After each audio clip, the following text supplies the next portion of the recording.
Okay. Cool. Alright. We are activating the link real quick.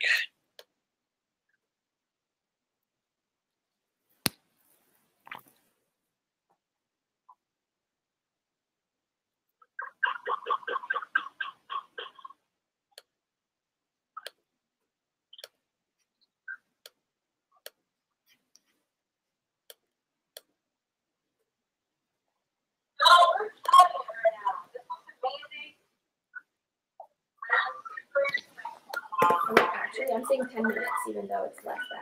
Should I say 5 minutes? Yeah, just say 5 minutes. Where is it?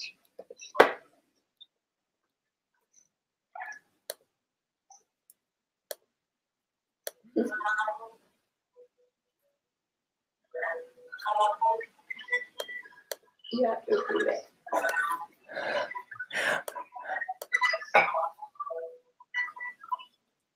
Oh, it was in the big group. Oh, yeah. Okay. That's so funny. Okay, we got you, Anthony. Hello, hello. Bravo! That was so great.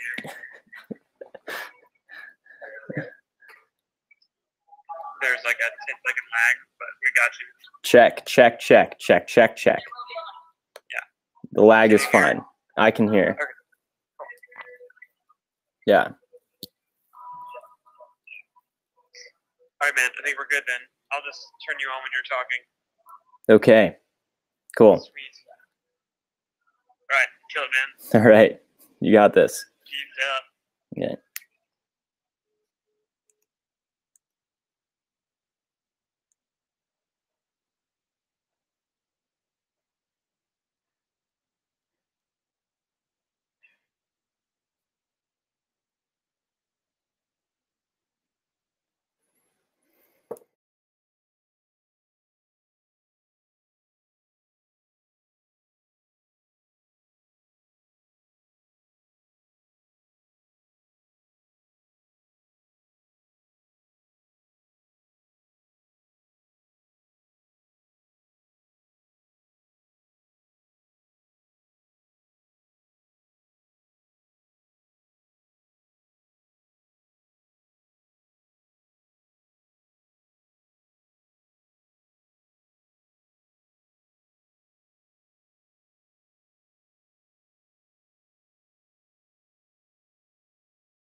You thought I was going to say podcast, because that's what I'm usually doing, is being behind the mic, doing the intros for the Catholic Creatives podcast. But psych, this is the State of the Communion address, and I'm really glad you're here.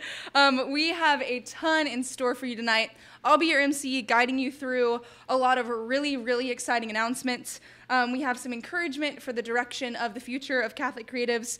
We're going to be announcing the 2020 summit date. I'm sure some of you are really excited about that. We're also drawing for the raffles that you've been entering all week. That's going to be really fun. And we have a few special guests and surprises along the way. And right now, we have a few special guests with us. Well, okay, they're not exactly with us. They're not here. They're actually poets from the CC writers community from all across the country. And they're going to be setting the stage with some beautiful poetry before we get started as a bit of a pre-show.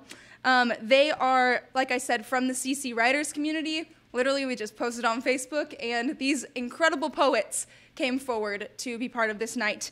They're going to be reading their poetry, and the first person we have is Andy Bonjour. He is a husband, father, and professor at Franciscan University in Steubenville, Ohio. Maybe you've heard of it, I don't know. He is reading his poems Top and Snaps. So from Steubenville, Ohio, this is Andy Bonjour. Take it away, Andy.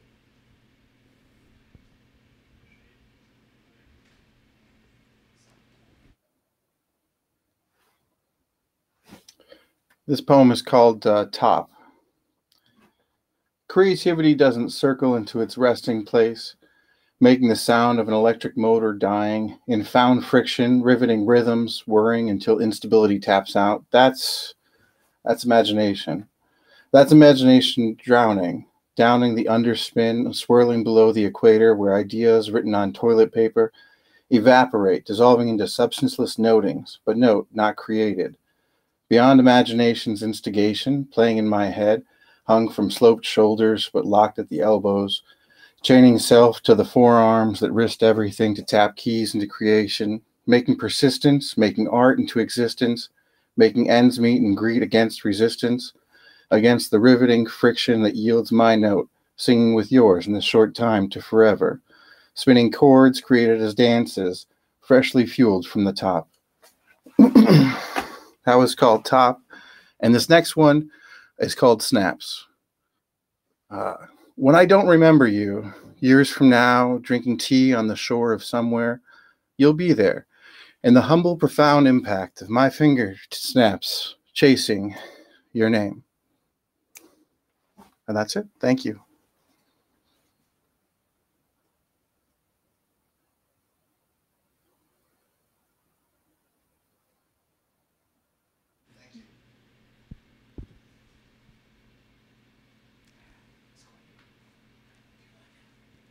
Thank you so much, Andy. Great job. There's applause happening here. It's just a little hard to hear with a microphone. You can find Andy's work at bonjourpoetry.com and on YouTube and Instagram at bonjourpoetry. Thanks again, Andy. Up next, we have Jacinta Van Hecke. Jacinta is a calligrapher and part-time nanny, respect the hustle, from Milwaukee, Wisconsin. Jacinta will be reading her poems Made New and Osiris. From Milwaukee, Wisconsin, here is Jacinta Van Hecke.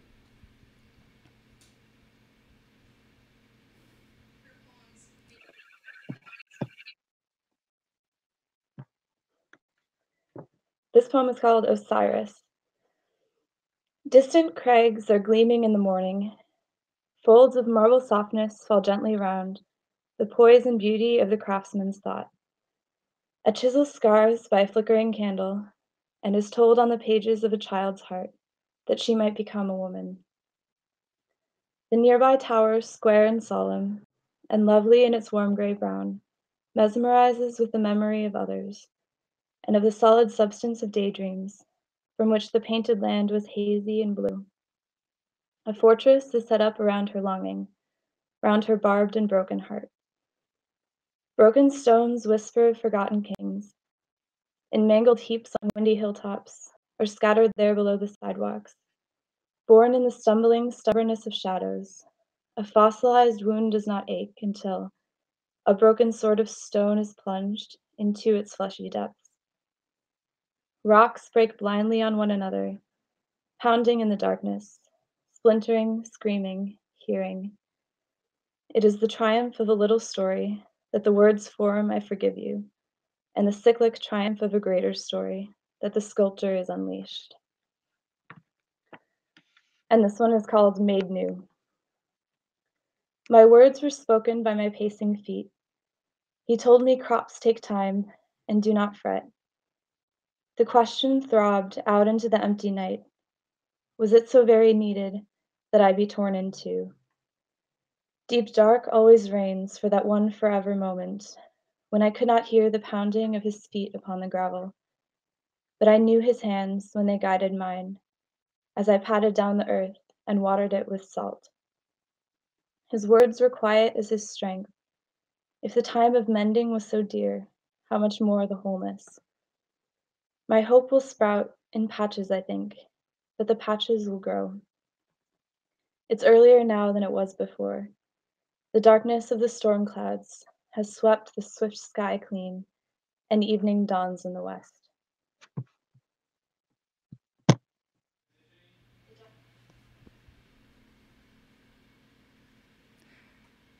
Thank you so much for your poetry, Jacinta. Great job. Cheers. Modern technology is wild, y'all.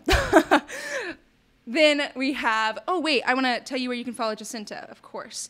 Jacinta's calligraphy and poetry you can find at Storybook Scribbles on Instagram and Facebook. She actually just did an Instagram of the poetry she just read, so very up to date. Please go read her work. It's beautiful. Lastly, we have Mary Grace Mangano. She lives in New York City and teaches English in East Harlem. Mary Grace will be reading her poems Bath Time and Morning Offering. Who knows? Morning Offering and Bath Time. From New York City, here is Mary Grace Mangano.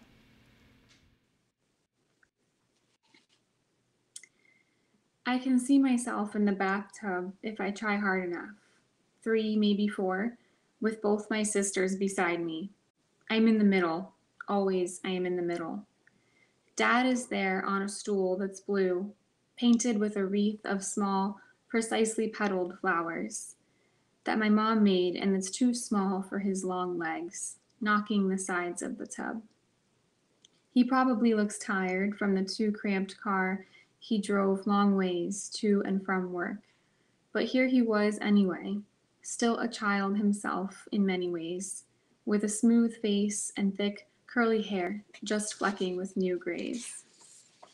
He pours the water slowly, rinsing away the no-tears toddler shampoo, gentle as morning dew. My eyes close on their own, partly from fear of the suds stinging, but the other part is a mystery to me, age 3. I only knew it was to be savored, to be silent and still. The water was warm.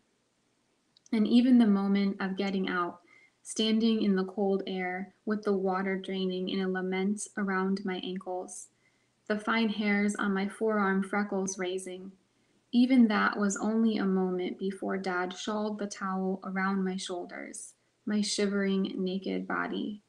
And once again I was warm and clean, eyes closed, wrapped in the only world I needed. Morning Offering. I can't see into the future, but on street corners, I see people claiming they can. Right now, I can only see myself in the mirror. I memorize my face each day before I go, but it's like a word I keep saying over and over until it sounds strange on my tongue. With only the light from the hallway in the early dawn darkness, I place pearls in my ears, the faux ones with mismatching backs, fingers feeling along my earlobe for the indent, like the beginning of a paragraph of my skin. Light and noise seem too crowded for this hour. I've learned how to move without sound, placing the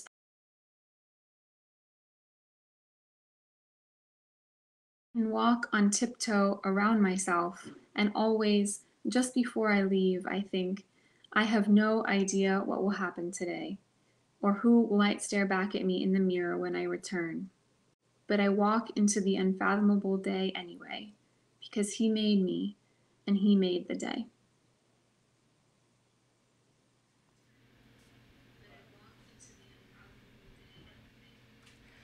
Thank you so much, Mary Grace. That was beautiful. Cheers. I'm sure it's really awkward for the poets just sitting in their bedrooms or their offices reading and being like, I'm done, but we're cheering for you from here. You can find Mary Grace's work in Verily Magazine, in Darling Magazine, and in Ever Eden. And I'm looking for her Instagram handle. Oh no, marygracemangano.wixsite.com. Read all of the poet's poetry, please. They're just incredible. And for our last poet, well, do y'all mind if I read a poem real quick? No one on the video chat can object, so here we go. This is a poem about community and about how much we need each other. This is a poem called Impossible Connection after my favorite poet, Sarah Kay. Before they bombed Hiroshima, before a mini supernova turned a city into ash, before the test sites and the radiation damage, and even before an atomic scientist entered the war effort, there was Robert Oppenheimer. Not yet the father of the atomic bomb, but just a physics student, working with the researchers who had finally discovered the basis of it all, atoms. Proton, neutron, electron, a swirl of particles forever circling each other, forever tethered. It left Robert breathless. Our foundation, he learned, is this impossible connection. Proton, neutron, electron, separate things somehow united. When I was small, my sister Catherine and I would beg our dad to roll his giant telescope outside on clear nights. We'd take turns wiggling the lens into focus until the white blurs became perfect orbs of light, pinprick stars through the black sheet cloaking the sky. It took our breath away. We studied the constellations and shaped their names with our lips. The stars, I learned, are usually not just single units, but exist in twos or threes or fours, all huddling together, desperate for each other's gravity to stay fastened in the empty space. If they drift apart, they flicker out. What my sister and I saw as solo lights were actually stars in endless relationship. My parents named my little sister Catherine. It's a family name. The first Catherine, they tell us, was my grandparents' first child, a baby girl born with a debilitating defect. In the hospital, my grandparents huddled together, studying her bubblegum cheeks, breathing in the smell of her hair. My grandpa held her body, disfigured by the defect, loved still. For 50 hours, 2 days that felt like one long night, they clung together until her heartbeat flickered out. They learned to lean closer, to stay tethered, to fill each other's empty hands. Now my grandparents have gravity eyes for one another, know how desperately they need connection. After Catherine's birth, my grandpa learned that some defects come from radiation damage. A U.S. soldier, he trudged through cities that were bombed clean away, his skin soaked in chemicals that might have caused Catherine's defect. He carried guilt like a rucksack, didn't realize the bombs for another city could come so close to home. Robert Oppenheimer didn't realize that either. He learned that the building blocks of this life, proton, neutron, electron, that the union of particles that makes us up could be pulled apart, destabilized. And when that relationship is broken, it incinerates everything around it. He called this the atomic bomb. A flash of light and whole generations disappear. Buildings vanish. Trees turn to powder. He didn't know that the radiation can linger long after the first shock. Sometimes I also pull away, thinking I can exist as a solo unit. A single light hovering in the dark, tugging apart from the force that unites us.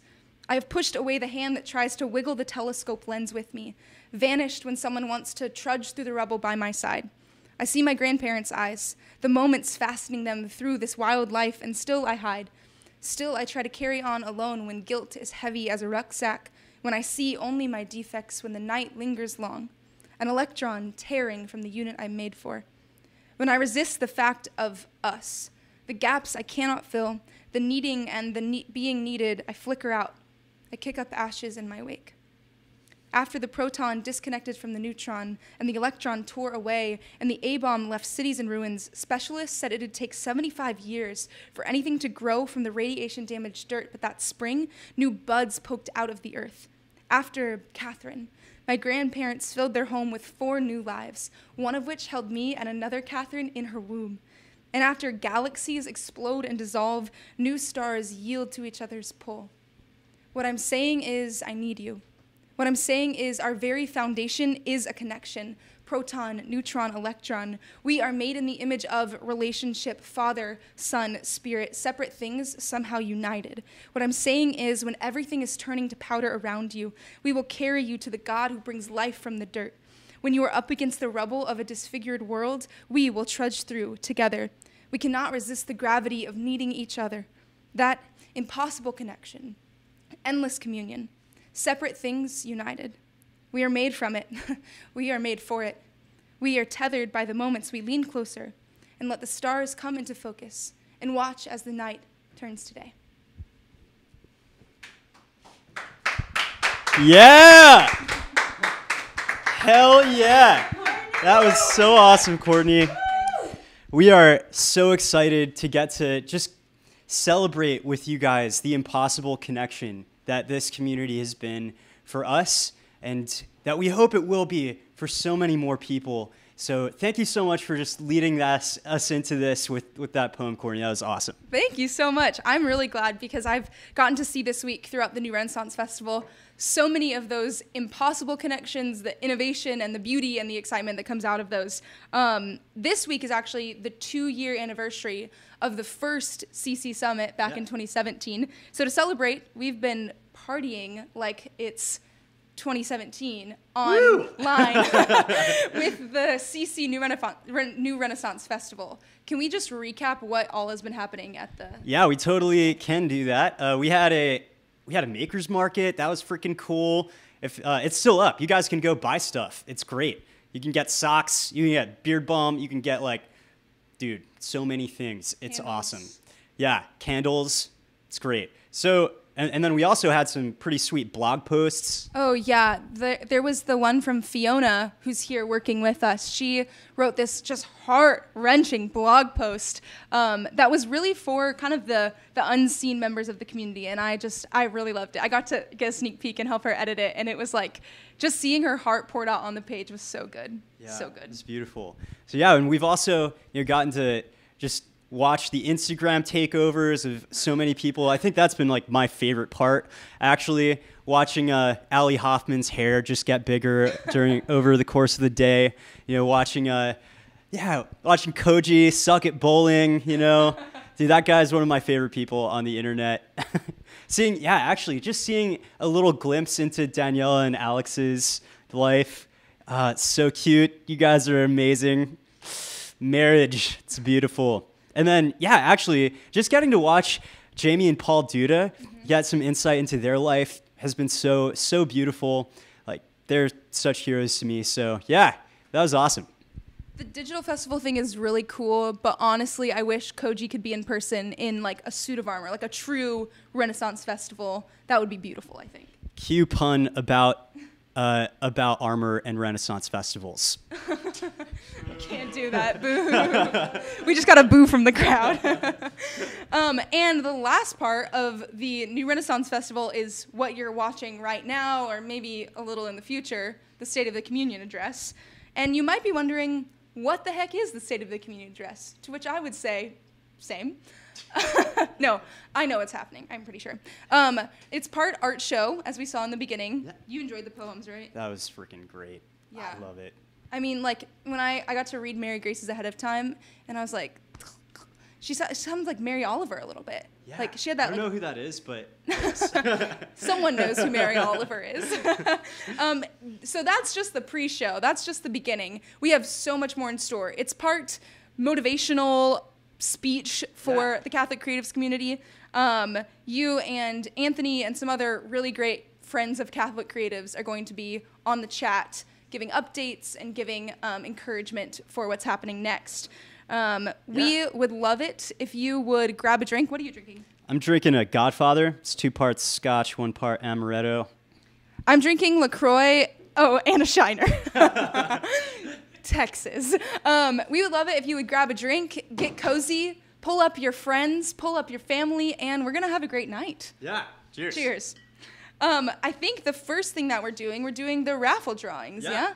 So we've got some freaking cool new gear for all you guys. Yeah, somebody said raffle drawing, and my wife Augusta is here to tell us what you're winning. So Augusta, welcome to the State of the Communion. Thank you, Marcelino D'Ambrosio. Glad to be here. What are we doing right now? What do we got? Yeah, I've got this hat, and I'm gonna draw some names out of this hat. How did people get their names in the hat? Oh yeah, that's a great question, Courtney. Also, by the way, my name is Augusta D'Ambrosio. I'm actually married to this one right here, the better-looking twin, as I like to say. And Anthony, you're also good-looking, I guess. As a brother, you know, sister to brother. That was really weird. I really wish I didn't say that. Okay. Anyways, people entered the raffle online on the CC Festival website. So y'all have been entering it all week. And yeah, so the raffle, how it works is we had all of these amazing makers from the Catholic Creatives community donate some of their incredible work and art to us for this raffle, for you guys. And so anyways, the raffle, basically, we're just going to draw. It's all just one big raffle. There's 3 different packages. There's a swag package. There's a productivity package. There's an art package. And we're just going to draw names at random for who wins what package. So I'm going to start with, oh, yeah, can you hold my hat? Thank you. I'm just going to, okay. Is this for? Oh, thank you. Yes, so awkward. This is the swag package, the first one that I'm going to draw. So, Lena, what are you doing? Just don't touch my hat. This is my hat. It's not your hat. Don't touch it. I'm very particular about my hat. Okay, anyways, the swag package. Inside the swag package, what you will win, the winner of this raffle package, you will win a catechase phone case of your choice. Pretty sweet. A pair of socks from Sacrilegious, kind of like these bad boys. Who's on that? This is, I should know this. St. Therese. St. Therese. The roses one. You're going to get some balm from Catholic Balm Co. Beard balm, lip balm. Not sure, but some kind of balm. It'll be the balm. Just the normal balm. And then you're also going to get a new Renaissance t-shirt. I'm so bad at this, you guys. Okay, anyways, I'm going to draw the name now. All right, so let's see. We've got a bunch of things in here, and the winner is, if I can read, Alyssa May Ambulo. You are the winner of the swag package. Woo! Yeah. Claps. 3 cheers. 3 cheers for you. Literally just 3 claps. Okay. No, super excited. You'll get that in the mail pretty soon. All right. The second package is the productivity package. This package is made to make you more efficient as a Catholic and as a person and as a creator, all the things.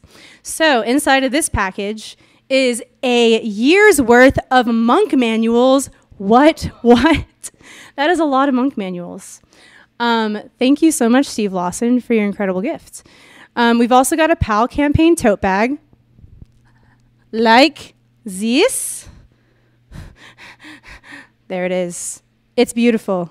Look how incredible that is. You can carry so many cool things in this bag. You're also going to get a PAL campaign sticker package and a CC Summit 2018 digital pass. That'll be an exclusive look into all of the talks from the last Catholic Creative Summit. They're really amazing talks, and you get to watch it all for free. So yay to you. All right, I'm going to draw the name now. Here we go.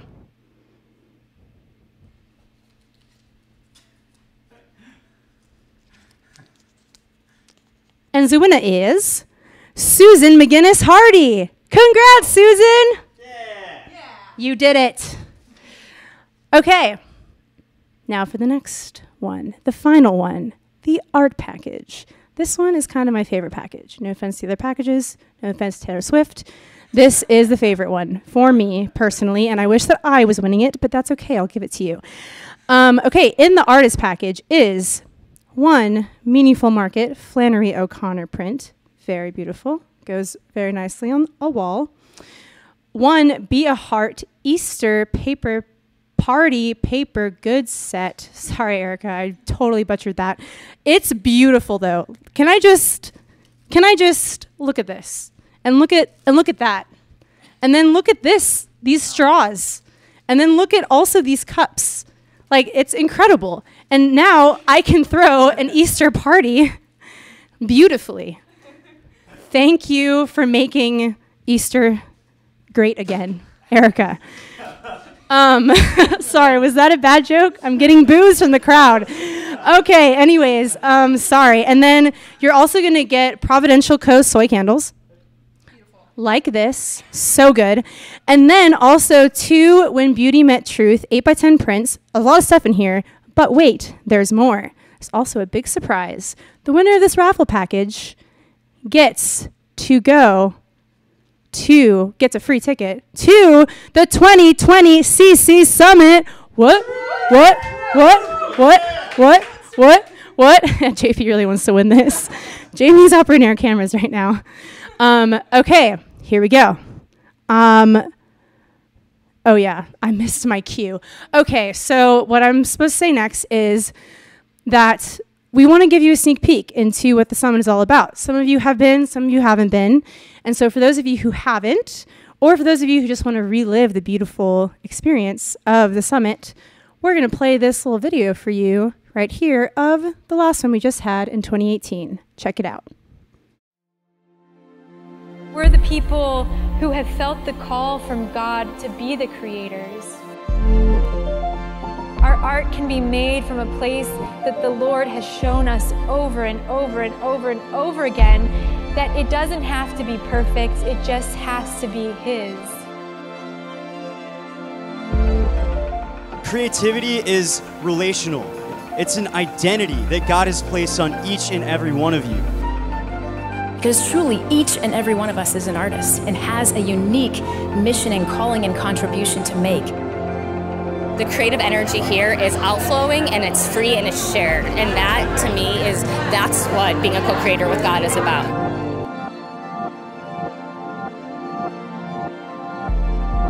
And when we are acting as co-creators in God's divine plan, we have the same unwielding talent. It is phenomenal what we can do.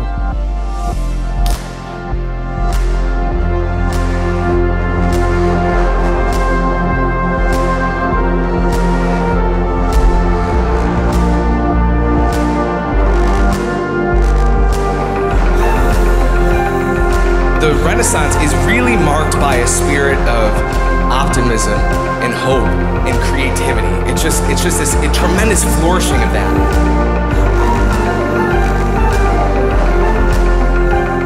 This experience has been tremendous. I've been transformed, and I'm going to leave here forever changed.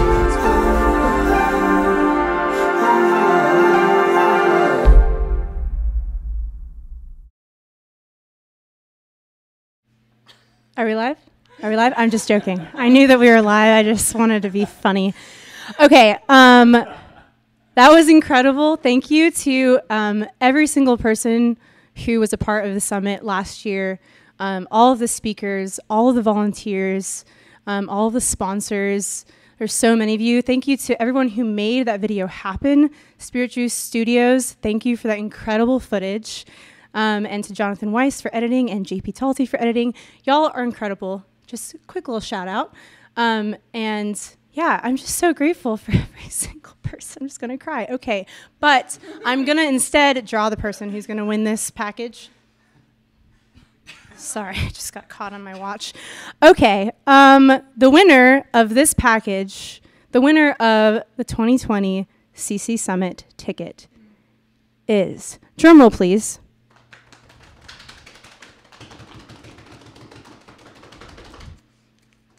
Michelle Hall. Yeah. All right, I'm going to pass the microphone off to Courtney. Peace out, y'all. And I'm passing it off to Marcellino D'Ambrosio. Oh, nice. Yes, guys, it has been quite a road the last, it's been a while. 2015 was like when we first got started. And so, today, like as we're looking back a little bit on the last few years, we've had, we're like 6-7 meetups in, we're 2 summits in. Who would have thought like we would be where we're at now? So many amazing things have come out of the community, collaborations like 8 Beats, the Created Book, marriages, hopefully soon babies, lots of amazing things. People have moved across the country to live together, to work together. People have found new vocations, big V, little v, whichever. It's been a ride. But especially for me, I think like God has really used Catholic Creatives as a way to prune me, as a way to shape me as a human being. A lot of us, we have a gift, we have a gifting, we have an art, we have a creative outlet. And in a way, Catholic Creatives is like an art for me. It's part of my offering to the world. And so much of the way that God uses our gift is not just as our mission, but as a relationship with him. So for me, I want to as we start this off, just kind of do the thing we do and just get vulnerable right at the beginning. You know what I mean? So, Catholic Creatives got started when me and Anthony and a few other people just put the announcement out that we really wanted to get together with some other crazies to talk about stuff that we really like to talk about. We invited a bunch of people to come down to Dallas to solve the ugly church bulletin problem. Bring a 6-pack and an ugly church bulletin, and we're going to solve this thing, But it wasn't at first just a shout out to all of the heroes of Catholic creativity. It wasn't all of the Grecian gods of the Facebook group as it is now or whatever. It was just a group of misfits that were unknown, people that had no fame at all, that were not doing anything super special, that just came together because we wanted to experience church that is a more beautiful church, And it was awesome. People drove from all over the country for it. And the Facebook group really was totally secondary to that event. We started the group as a way to get people engaged in the conversation that couldn't come. If you lived in Minnesota, like Isaac Huss, well, sucks to suck, you can't come. Well, we wanted to give people like him a place to actually be a part of the conversation. And that's how the Facebook group started. But what was super weird was that it grew like crazy, and all of a sudden it was all of these people that I was hero worshiping a little bit, and I was all of a sudden just trying to impress them with the group. I really wanted it to be something special that they would feel comfortable being in, not like the other weird Catholic groups, and in a way, that was good, but it also kind of came out of a place where I was really just trying to prove myself because I didn't know that I had a seat at the table. And I feel like that's, in so many ways, how everybody kind of comes to a new group. I'm sure many of you guys have experienced that, even coming to Catholic Creatives. Maybe you know people that haven't actually ever really felt welcome there, but I think this year, one of the things that is on my heart to express is that that's where I started too. And what I experienced in coming into Catholic Creatives was actually not me being kind of put down or even having to prove myself. Honestly, so many people in the group just reached out immediately and started to call out my gifts and give me permission to be myself. So many people called out the potential in me that I didn't know was there. And that's something that I've seen happen for so many people, but it needs to happen for more. And so I wanted to introduce you guys to a couple of people that actually really played a huge role in that for me. And that, I want to invite actually Jensen from Glass Canvas in a couple of minutes to come up here and speak to you guys about what he has experienced of the Father's heart for this community. But the reason why I wanted to just talk about him for a second is JM and Jason, they were in a way these heroes that I worshipped. I looked at Glass Canvas's site before I ever met them on the Facebook group. And I was just like, oh my God, these people are amazing, you know? And just had this like, oh, if only they would see the thing that I would post on Show Off Tuesday and think it's cool, you know? But turns out, like, they really are just normal dudes with their own issues, their own, like, needs, and they actually sought me out very early on and lifted me up, have called out my gifts, like I said earlier, and throughout the last couple years, they've really helped journey with me and Anthony to show us, like, who we are and help us to take our place at the table of the Father. And so, like, I wanted to just say, you know, a year and a half ago, they brought us up to Vancouver, their offices, where they charge, you know, like thousands of dollars for their sprints, but they just gave this time to us for free because they wanted to minister to us and they saw our gifts and our needs.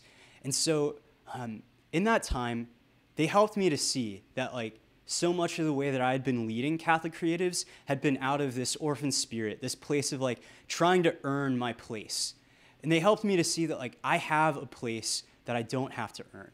And so that's why I really wanted to invite Jason Jensen to just share with you guys a little bit about the Father's heart for us as an older brother, in a way, to some of this community, and to pray for us. So Jason, thank you so much for being here, man. We love you.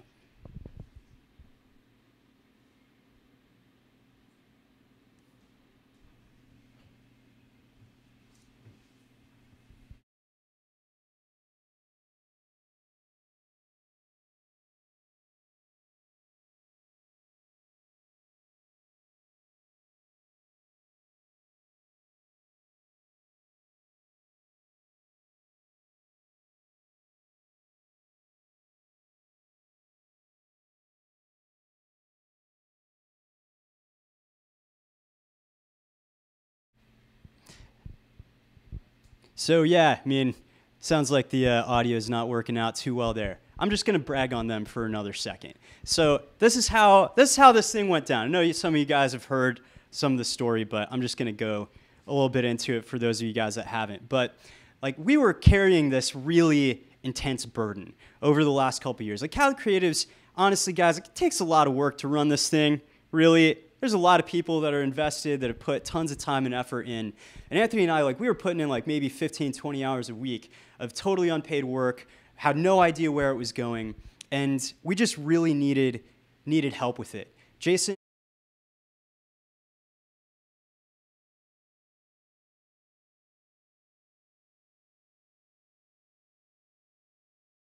Office, this whiteboard that they're like, we're gonna figure out the strategy for how to make Catholic Creatives successful.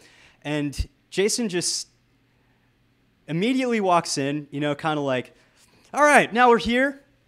Let's just get started. So you guys, I know you guys have been working really hard at this, but I think it would be a really good place to begin with your father wounds. So let's just put those up on the whiteboard and talk about your deepest, darkest secrets that have plagued you for your whole life.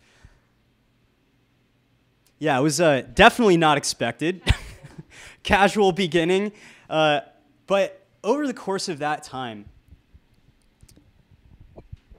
one of the things that Jason shared that just struck me deeply. Are we good? We've got him up. We got him up and running. All right. I'm just going to cut over to Jason now, guys. Let's do it. I preferred when you were just, you know, talking about me, but I'm happy to be talking to you guys now. So hopefully you can hear me. All good? Can you hear me now?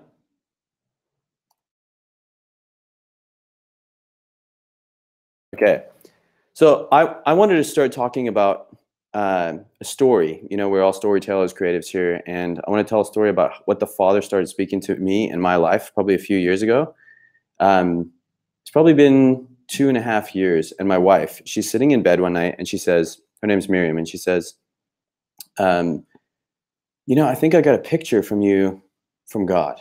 And I'm like, okay, what is it? And she says, it's a flower. And I'm like, a flower? Okay, I'm going to bed. So then I go to sleep because it didn't resonate with me. She asked me, oh, do you know, does that feel like it means anything to you? And I was like, nope, You know, I'm not a flower guy, and my wife knows that. So anyway, so I fall asleep, and the next day my wife comes to me and she says, hey, that was actually, I really feel like it was from God. Like, I woke up early this morning and it really made an impression on me, and I wanted to express, you know, so my wife said that she started looking up what the meaning of the name, or what of the flower, and she's like, it's a specific type of flower that I saw, and I saw a picture of a group of flowers popping up, and you were one of them, and I'm like, okay, that's cool but weird. And then it was a whole field of flowers that popped up after that. And she's like, but then I looked up, and the specific type of flower that it was a daffodil. So I have a little picture, and I actually took this one today. That's what a daffodil looks like for you who don't know what daffodils look like. Anyways, and she said, I started looking up the meaning of daffodil, and it means creativity, or it's a sign of creativity. It's a sign of inspiration. It's a sign of renewal and vitality, awareness, reflection, memory, forgiveness. These are the kinds of things that it represents. And then people believe that it's the announcing of springtime. You know, that's this kind of the prophetic symbolism that's baked into daffodils. And why that is because they're one of the first flowers that pop up during springtime. And they're made stronger by really harsh winters, because their roots will dig deeper so that they can even pop out of the snow. And I was like, wow, okay, that really resonated with me. And I feel like the Father was playing with me. He's saying, hey, I know that you don't think, you know, this is a funny way to kind of tell you what I think of you, you know. And it to me, it resonated as a father who's playful, who's kind of in a really cool way telling you, this is how I see you, and I'm willing to joke with you in order to tell you something really meaningful, but in a lighthearted way. And so I felt that that was a very personalized message from God for me, from the Father specifically. And then I had never seen them in the wild. And when I was driving to work on Good Friday, and I know I shouldn't be driving to work on Good Friday, but I'd actually made a mistake up here in Canada. I thought the statutory holiday was on the Monday. So I was like, okay, well, I'll work half the Friday and half the Monday. So I wasn't supposed to be driving in. And when I was driving in, on the way to work, I saw a daffodil. You know, I saw a patch of daffodils, and there was maybe 5. And I was like, oh, that's so amazing. Like, the Father loves me so much. And then I was even overwhelmed at that point about how much the Father loved me. And then I saw another, you know, group of 10 or group of 15. And then when I looked, there was just thousands and thousands of daffodils. And I took this picture, and I know it's a kind of a crappy picture because I was driving, but there are thousands and thousands of daffodils on my way to work that I'd never noticed before until Good Friday. So it was just an overwhelming sense. And ever since then, the Father's kind of said, hey, I need to remind you of my love. And he makes daffodils pop up. You know, they kind of come in the springtime. And I was like kind of disappointed that, oh, you put them in places, and I want to be able to see them more often. I want to get these like secret messages from God, that he tells me that he loves me and that he has a mission for me to announce the springtime. So I just started taking pictures whenever I saw them. And this is one I took a few days ago. It just popped up in an image search that I was looking at. And I'll show you another one. Popped up in my Instagram feed randomly. And this is the funniest one I'll show you. And this, I feel, is like the Father's sense of humor. It even popped up, I'll zoom in on this one a little bit, as a Galaxy S10 Plus commercial. So it keeps popping up all over the place. And these little messages that is the Father speaking to me and telling me how much he loves me. And I feel that this message is not only for me. I feel like it's for the whole Catholic creative community. It's we all announce the springtime that is the new Renaissance, the springtime that is these creatives who are sensing the Spirit moving and saying, hey, we're going to create beautiful things to further that kind of message. And the one thing that I felt kind of led to want to share with you guys today is that it's about identity and where your identity comes from as a creator and as somebody who's part of the community. And a lot of times I get this flipped around. I say, I am loved because I'm valuable. And I think, and I believe with all my heart that that's not the truth. The truth is that I am valuable because I am loved by the Father. And when I started opening myself up to say, the Father is good and he loves me a ton, that's when he wants to pour out to me and to every one of us the tremendous amount of love that he has for each and every one of us. He craves to be able to communicate with us, and he craves to be able to communicate with you. He has a daffodil story for each and every one of you. And I feel like if that's all you get from me today, is that he's got a story of a funny flower story for all you guys, that's what I want you to hear. So with that, I'm gonna pray and turn it over to back to you, Marcelino. But let me pray for us. Father, we thank you for your goodness and your kindness and your faithfulness to us. And we pray that our hearts would be opened to the work that you are doing in our lives. Lord, we pray that we would encounter you. Lord, we pray that we would have eyes to see your daily affections that you have for us. We ask you to father us like you fathered our brother Jesus and to draw us closer to him, and that we would always be in tune with your Spirit to see what you're up to and what you're doing, and that we would have the courage, the strength, and the faithfulness to follow hard after that.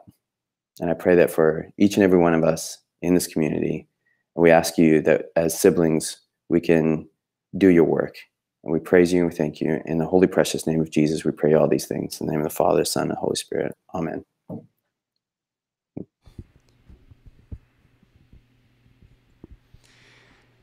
Man, Jason, thank you so much for just your brotherhood and showing me, showing my seat, telling me to take it. You've been just an awesome brother to me, and that's really like what I feel like this community has been about. Catholic Creatives was supposed to be this kind of like trumpet announcing the new Renaissance, like beauty in the church. It's supposed to come out of Catholic Creatives. We're gonna help people make better web. Honestly, the more that I've been released to be who I am, the more I've realized that like that new Renaissance, it comes out of sons and daughters of the Father living in communion with each other. And so like today, I just am overwhelmed with gratitude for the ways that I have seen family come out of Catholic Creatives that has come out of Catholic Creatives. Like I want to just, for those of you guys that are in the chat, like I'd love for you to maybe share like a moment that you really felt moved by connection with other people. But like we've seen that so much. Like that is the thing that Catholic Creatives is when it's at its best. It's a place for people to find freedom and permission, because their identity is in the Father and not in just like our work and what we're making. And so I want to actually just, before giving over the feed to Anthony, who's going to be coming up in a minute, I just want to say, like, there's one experience that I feel like has been sitting with me in a vision of what Catholic Creatives really should be at its core. And that moment was at the summit this last year. We had adoration on Friday night, but like before we get to that, 2 days before this huge event is supposed to happen, we get a call from the church, and they tell us that they've been renovating and their renovation's not done yet, and we're gonna lose this beautiful, amazing church where we're going to do our Friday night liturgy at. We've been preparing this like super complex liturgical experience with like, I mean, it was really complicated. And for us to just lose that 2 days beforehand, and they're like, okay, but you can go to our gym now. That'll be fine, right? No, that's not fine. For a bunch of artists that love God and beauty, a church gym is not fine. But like, so we were freaking out a little bit. And the group that was coming together to help lead it, we prayed together, and we were just like, God, if you want to make beauty out of this, you can, and you're going to. And so we all showed up to get ready for this thing, and what had happened was the team, they brought it, man. They came 4 hours early, and volunteers from actually the attendees came too. Like, it wasn't just the team that was like supposed to put it on, but like attendees showed up to this thing like 4 hours early and just spent all day making this gym into something beautiful. A Filipino family that we love came and like made this amazing feast and laid it out on the tables as just this like beautiful offering of their own gift. They like spent hours laying out watermelons, like just to look awesome. And after dinner, there was just like this, tons of food, tons of beer and wine and LaCroix. And like we got to hear a letter that Dave Kang wrote to us, just this like super vulnerable expression of his own heart and his family and the way that God moved in him. Like after that, Barbara Lissit, I don't know if I said your name right, Barbara, but I love you. She read this poem that was like amazing and beautiful and led us right into this next experience where all of these dancers had come from all over Texas just for this one 4-minute dance that they did in this like just beautiful expression of their own love for the Lord. And then adoration happened. And Dave Moore and Lauren Moore and Eric Wilkes played music in a way that was just like so gorgeous, but it was all in so many ways like made imperfect by the fact that like we had one plan and now we had to just go with this totally new layout and like come up with it on the fly. But like everybody brought this one small thing that they could in a small imperfect way. And as I've been like really treasuring that moment in my heart, I've been watching it over and over again. The outpouring, the free worship that everyone experienced that night, our hearts unlocking, relationships being made, healing happening. It was just like such a beautiful moment. It was like everyone brought their 5 loaves and 2 fishes. They're just tiny little thing that they had to offer, this small imperfect gift, but it was multiplied, so much so that we couldn't even all hold all of it. Like 12 baskets of leftovers were thereafter.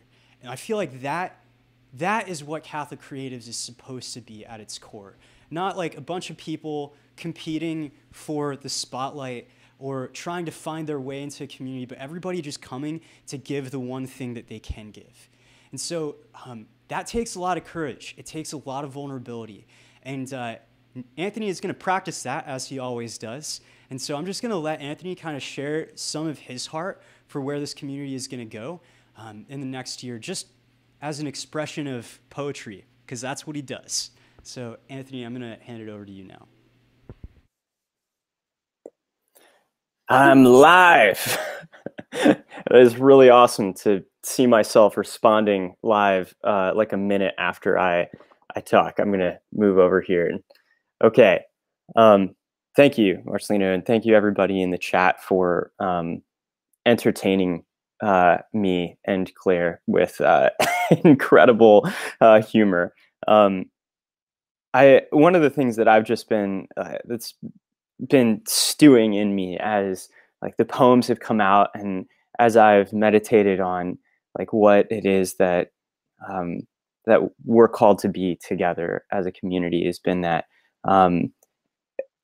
over the last year, 2 years, we've grown in friendship, and in that there's been this interplay of conversations throughout the Facebook group, through the collaborations of 8 Beats, but especially on the just completely impromptu side conversations where we've interacted with each other as disciples. There's been this thread that we've been sensing, that the Holy Spirit has been driving, a theme. And that theme, it started out with the New Renaissance. It started with wanting to be producing an amazing, world-changing, culture-shifting work, to be able to be looked back on as a generation 200 years from now, that was so memorable that we shaped the world, and the world cannot pass over studying about us, and studying about the theology of the Catholic Church because of our work. That was where we started with the New Renaissance Summit. But as the conversation developed, this idea of the garden came up, which was a more mature, further movement into the depths of what we felt like God was calling us to. Because a garden is a return to what the original kingdom of God was supposed to be. The Trinity itself is a communion of persons, and the garden was a reflection of that community of persons. It was an ecosystem of individuals that all came together, different species, different fauna, all coming together to collaborate in living, in life. And there was this effortlessness to that. They weren't competing with each other. It was a symbiosis where all of the individuals were made more themselves by each other's presence. And that is the view of what the world is supposed to be like, or was like, before it became broken. And sin came into the world, and through that, division, fear, community broke apart, not just the community of the world and God, or man and God, but man and himself, man and woman. And we see that going into the Tower of Babel, the connectivity that brought all of these things together and into perfect symphony, was broken and discordant. And what I feel like has been really moving in us since that last summit has been this call to, like, what does that actually look like for us to be a new garden? And during the last summit, all of these conversations came out about family, that we are all supposed to be children of the Father, and in that, we're all supposed to be collaborating with each other as siblings rather than competing. But where we're at as a community is that we've had enough time to come together and work together and actually really rub up on each other's flaws and woundedness. So the first flush of that kind of glorious, like, discovery of relationship, and the sort of first love for many of us has moved us into collaborating, but has also moved us into experiencing the brokenness of relationships with each other, or having to really work through community. And what that looks like for us, I think we're at this time where there's a question about, like, are we really going to stay in community with each other deeply? Are we really going to stay vulnerable to each other, even when we're hurt by each other, even when we're afraid? And that is so true for me, very personally. And so as I've been trying to grapple with that theme, what does it mean to be family together? What does it mean to stay vulnerable even when I don't want to? The only way that I could deal with that was by writing a poem. So I'm just going to read that poem and practice in a way what that means for me with you guys. Feel free to comment along and make fun of it the whole way through, because I think it's very worth making fun of. The poem is called Unhiding. What does it mean to be created to be like God? In a chain that stretches back past parents and parents' parents to a naked man desperately covering himself in leaves, hiding in a bush. Was he feeling paradise slipping from his once innocent hands, even as he tried to coax himself out? Why am I doing this? Why can't I be naked with you anymore? But now, after such a bite-sized sin, The glory shifted away from him like a cloud upon a slight breeze. How strange that first hiding must have felt. I know it well, though. I started young. I hid in my bathroom in books when my mother passed by, drowning in debt looking for help. I hid my report card. I hid a pile of dust under the rug in the garage from my dad. I hid the name of Joy, my first grade crush, in a box on my dresser. I hid from puberty as long as I could until my babysitter, who had a seatbelt belt with bottle caps on it and spaghetti-strapped breasts, and I flushed into a rose blush and I tried to hide from her, but I couldn't hide from the feeling inside me. In 7th grade, I didn't know how to hide my tube socks or my tucked-in shirt and my drawings of Goku helping Jedi fight the Black Riders on Hoth. So when Charlie D punched me in the face when I tried to sit with them during lunch, I hid the bruise. Or I hid in my bed after 3 weekends in a row of no friends. I hid in my tears, though no one came looking for them. I hid in magazines, and I hid those under my pillow. So when I packed my box of boyhood treasures, an old 2-cent penny from the Civil War and a story I was writing about Jedi and a featherhead dress, I buried them in the sand in the creek. I hid from school with my skateboard, hid from the cops on 5th behind the dumpster. I hid my God self from my friend self and my friends from God, drawing anarchy signs on underpasses and crosses in confirmation classes. I hid during most confessions on that dark kneeler, afraid to say that. I hid my broken window, broken from when I snuck out to hide my pain from myself, to make out with girls that I hid from each other. And if you asked me what I was hiding from, I wouldn't even know who you were talking to. But every fist pump mosh pit punk rock anthem, every beer drunk was just a kid trying to dig himself up to say, this is what I've been trying to say, Dad. I've been trying to come out this whole time. I just don't know how. Beauty isn't about something you are looking at. It's about something looking at you and saying, I understand. I see you. And in a dark room on a Saturday night, kneeling on carpet squares, that boy found beauty looking at him through a telescope made of glass and a little piece of naked body, floating on a cloud of voices, making the music that Warped Tour always wanted to make. All the warped and broken people saying, me too. Lazarus, come out. Wake up, little boy, wake up, walk out of that bed, walk out of that death. Break out, son, from that bathroom, from that cave. On the other side of that grave is the garden where you can walk naked and unashamed in your living room and find room to live free.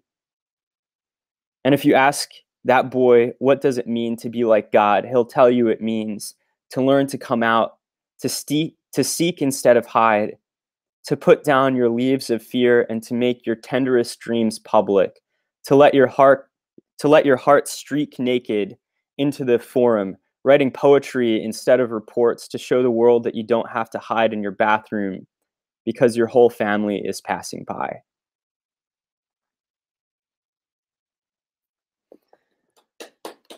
So I just want to leave you with this, that family is really hard, and it's the most challenging call of Christianity, that we are supposed to be one body. And the way to be family together is to create together, because creativity is the language of God, and it's the language that can break down division. So I just want to encourage everybody to stay in it, to stay in relationships with each other, and to create together. So cheers.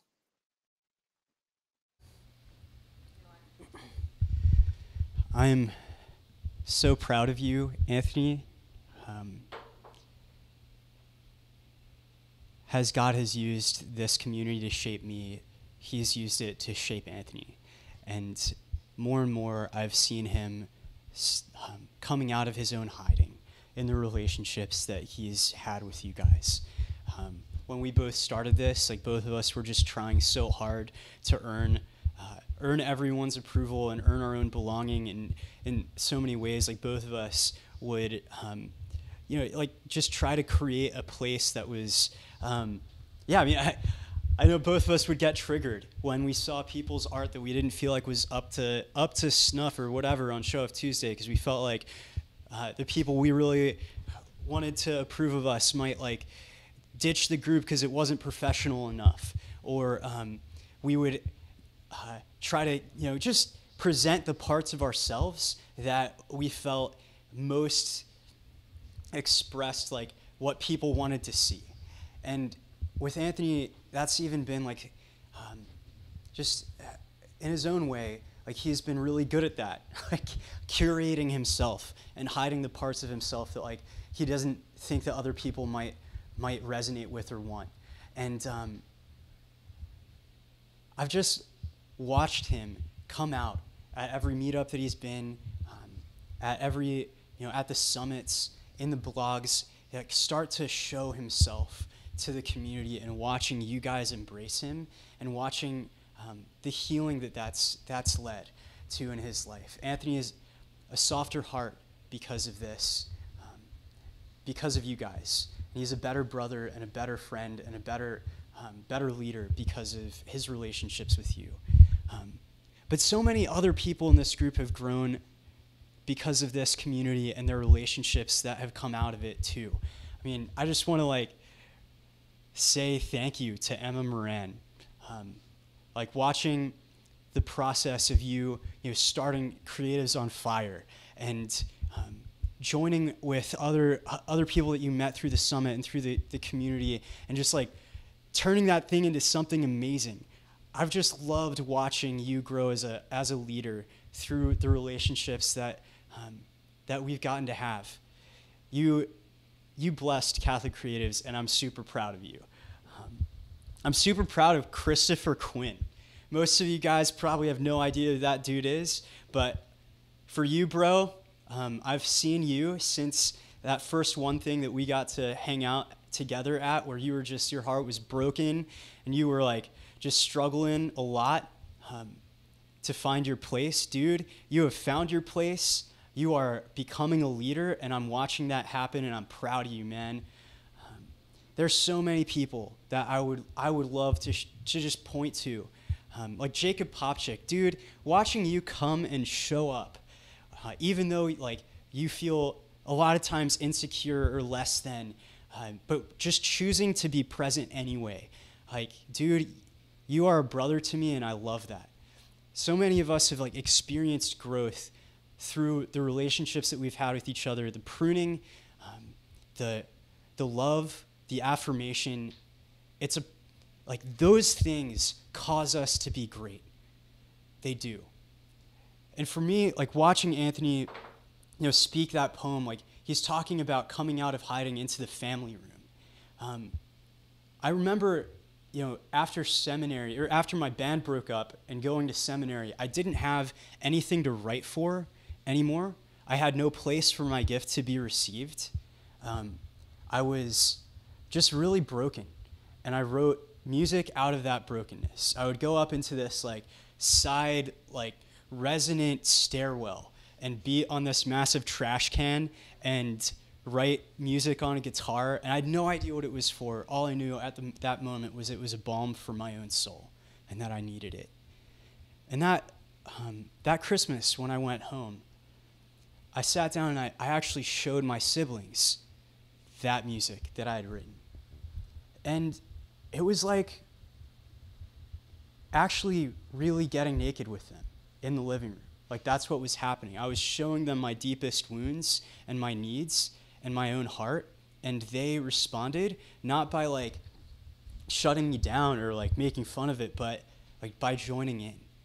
And that music that we made that Christmas was the most beautiful music that I've ever experienced.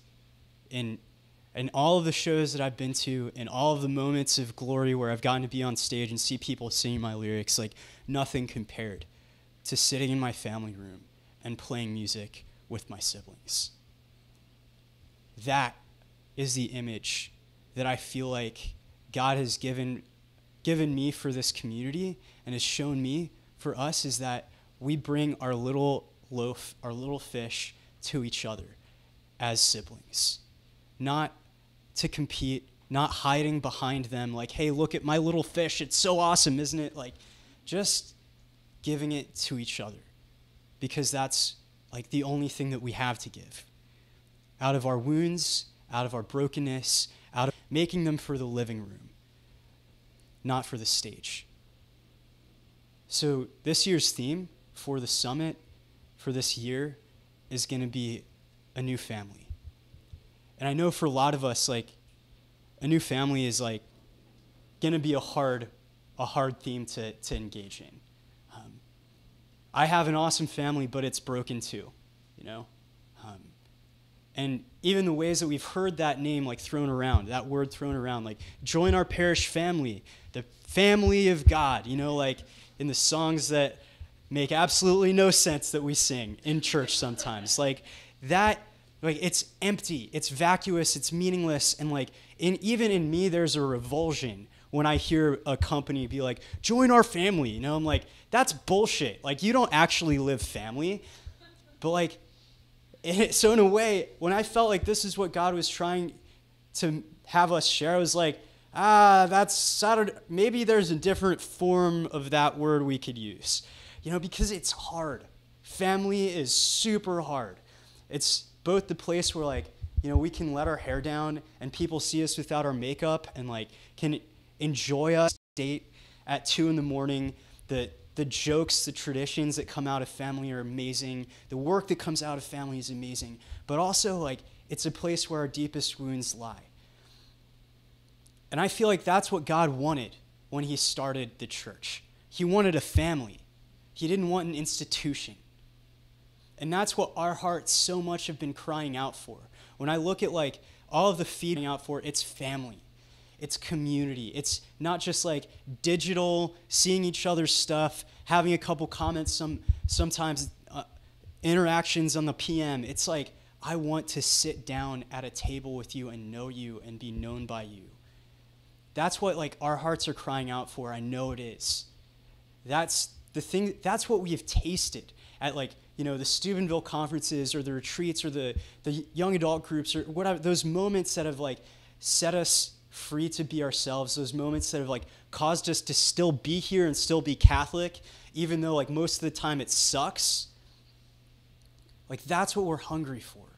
And so I just want to like say in this time, for those of you guys that have felt like Catholic Creatives may have come off as an elitist place, the wounds that were in me, the orphan in me that was leading the group in that direction, I'm sorry for the ways that that's come across. In a lot of ways, like exclusivity has to happen for us to have intimate relationships with each other. Like for us to keep the summit small, like we have to make it invite only. And the summit is like one event, and the Facebook group is, if we let it grow as fast as the internet wanted it to, it would be at like 8,000 by now at least. And that's not a way for us to have a relationship with each other. So like exclusivity kind of has had to happen. But like we understand the cry for the doors to be flung open. I see the need for that. And I want you guys that are watching this to be a part of opening those doors wide. So here's how we're going to do that as a community.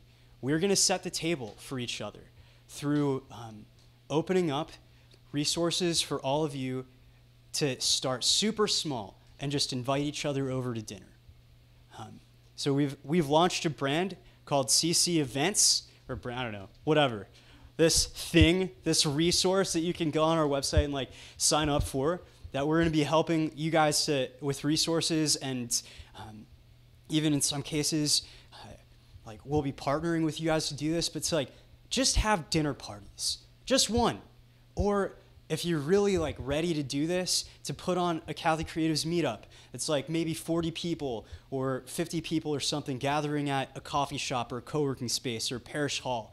Like every living room, every parish hall, every theater that you guys want to bring Catholic Creatives to, we want to open that up for you to be able to do that. Because in-person, real-life community is what this next year is about. And so the last one is CC Regionals. And I just want to say one thing about that. The summit can't happen for everyone everywhere. But what we can do is bring the summit to you. And so this year, we're going to be doing 10 regionals that are mini summits in many cities across the U.S. And we're going to try and do that in a way that you guys can come to them and start local, regional expressions of the Catholic Creatives family.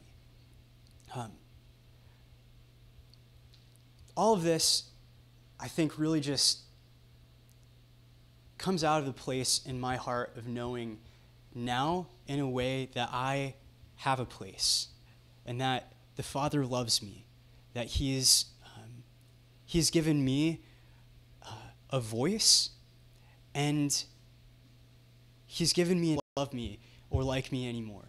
I know whose I am. And that's actually freed me up to do some things that I feel like are going to be really impossible over this next year. But like, guys, our dreams, our vision for a new Renaissance, for like a new church, a church that looks like herself, like God wanted her to look, and not like just empty pews or institutional bureaucracy. Like, that dream can happen. It can and it will when each of you take your spot and bring your little fish and your little couple pieces of bread and offer them in the family. So I just want to, as an example of that, we've set a table here for you guys, for just a few of you. And at this table, I just want to invite a couple of the people that, I don't know, may have not experienced the full welcome yet. But this is, in a way, like an example of what I feel like Catholic Creatives needs to be. And so, so this place right here, Santonio Hill, bro, you have such a unique story and such an amazing gift and perspective.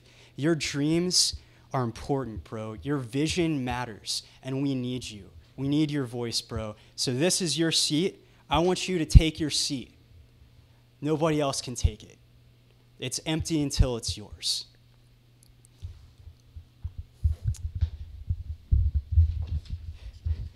This seat is for Maria Christina Fay. Your hair is awesome, Maria.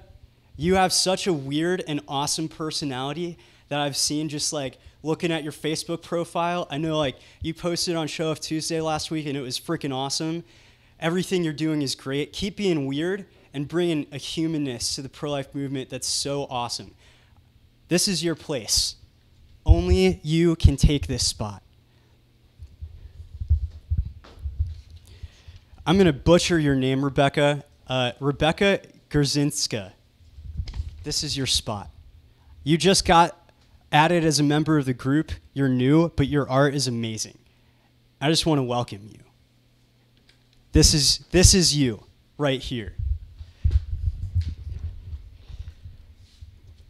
Nolan William. Dude, you got added like 2 days ago, and I like totally stalked your profile, bro. I love that you sometimes go back to being a scene kid. Your emo personality, dude, like that's welcome. We need that in this family.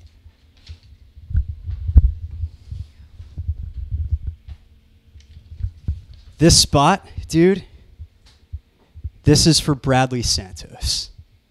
Bro, I know that a lot of times you've felt like everybody around you is different. Like you feel like a misfit, or like your perspective is too different to be understood here. But dude, I love being your brother. I love what you have to offer, and your vision and your thoughts matter. Come take your spot, bro.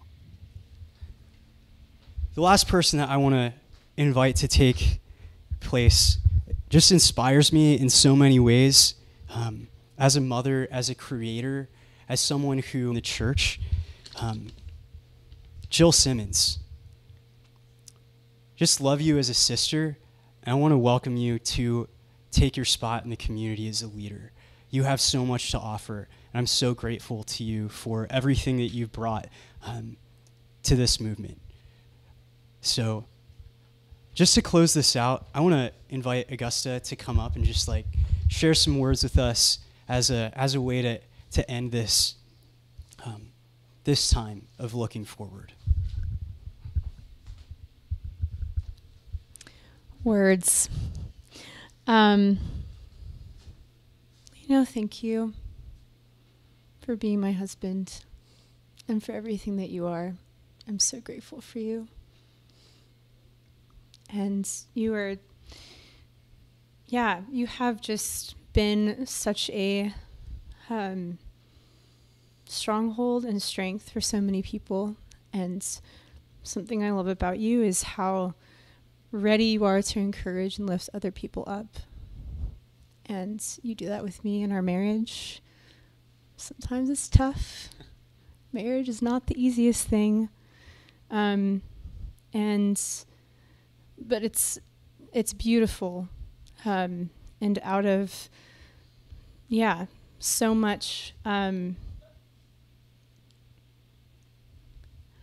hurt and suffering that we've both had in our lives, getting to be a part of community like Catholic Creatives, I know has just been such a joy for both of us. I'm really proud of you. I don't know what to say next. I think let's just break it up with some laughs. Let's break up all the feels with some laughs. Yes. So super grateful for every single person whose place we have set at this table. Santonio, Maria Christina, Rebecca, Nolan, Bradley, Jill. I love all of you. Some of you I don't know, but I'm going to hug you when I do get to meet you. And in the meantime, since y'all can't join us right now, I'm going to have our team just come and sit and just keep your seat warm, This probably doesn't go well with the metaphor, but and then also the moment you've all been waiting for. I'm going to announce the dates for the Catholic Creative Summit in 2020. And Fiona is going to announce the locations. Fiona, let's go sit. Let's go sit. Everyone, let's just sit down.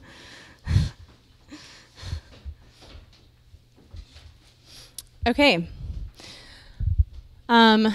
So the date for the next CC Summit 2020 is going to be April 30th through May 3rd. So mark your dang calendars. It's going to be the best time you've ever had.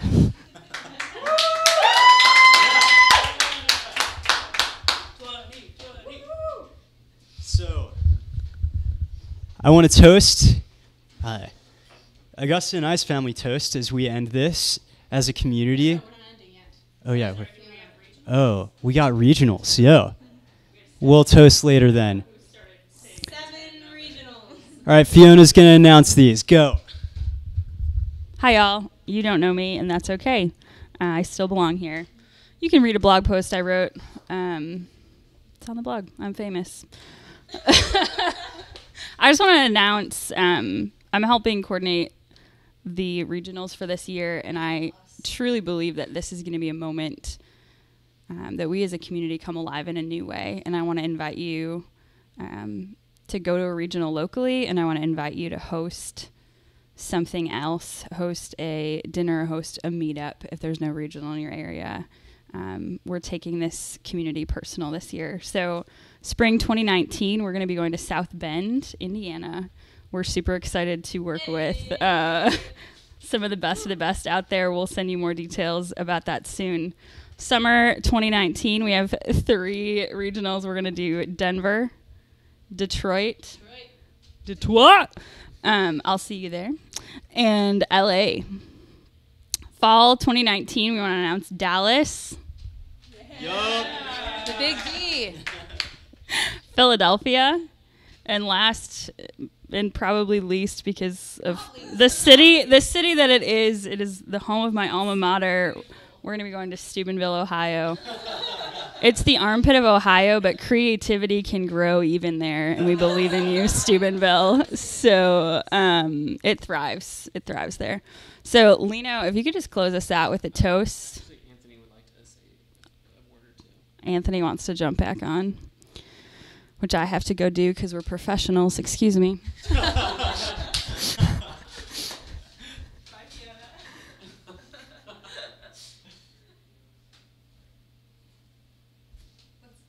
What are you white?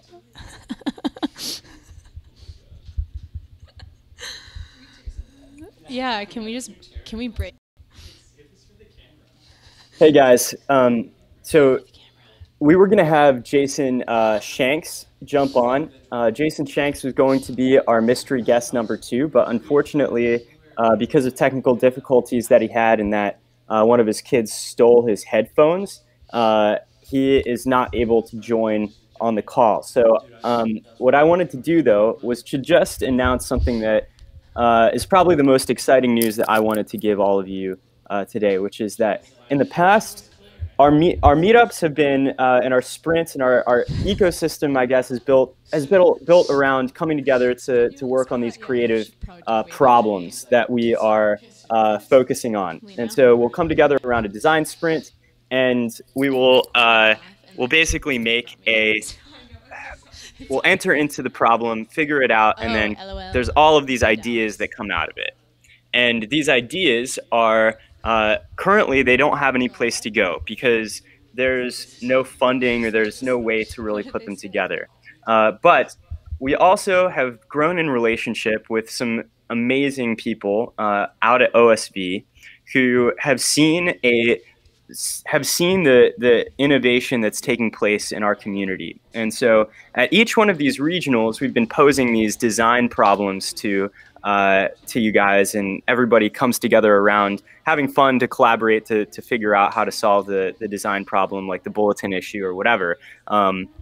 How to do vocations better in the church, or how to win on social media. All of these things have been questions that we've posed to the community, and we've come up with amazing ideas around them. So we're going to keep on using that in and join us and partner with us in that. And one of the ways that we're going to be funding Catholic Creatives and the ways that we're going to be funding all of these is that they're going to be partnering with us to sponsor these events, but they're also putting together a prize. What we're going to be doing with OSV is we're going to be partnering with them to create an innovation prize where they're going to be bringing a part of their grant money to the table, and all of the ideas that come out of the community, that come out of the conversations online and out of the meetups and the regionals, they're actually going to have a place to go. Those ideas are going to be able to be presented to OSV through this project, and there's going to be actual backing, mentorship, resources, money given to the best ideas that come out in order to get them off the ground. And Jason wrote something. Jason Shanks is an amazing man who has helped to brainstorm this with us. He wrote something that I wanted to just read to you guys for why they are jumping on board and why they're selecting you to put this prize together for. So he said, "There is indeed a crisis in the church, but it's not what people think. There is an innovation crisis. We have yet to embrace the new evangelization of new in method. Over the last year, I've grown frustrated with the review of other grants that have come through that I've been seeing, grant applications, and the lack of imagination or lack of creativity. And what I'm just realizing is that what we're doing right now is working. It's not working, period.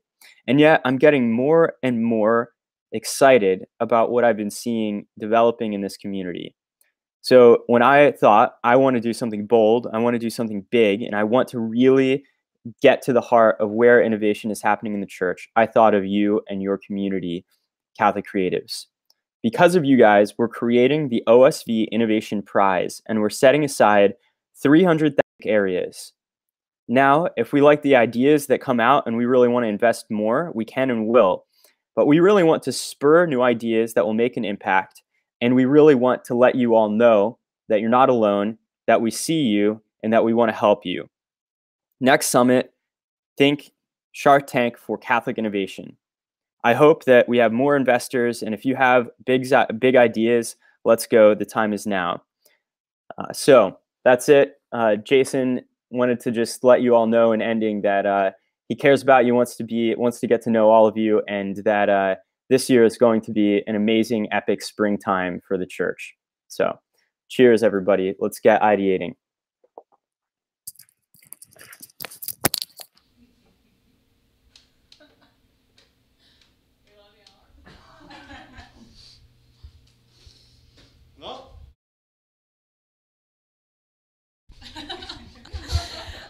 Thank you, Jason, for believing in creativity and beauty in the church and a new renaissance. Further up and further in.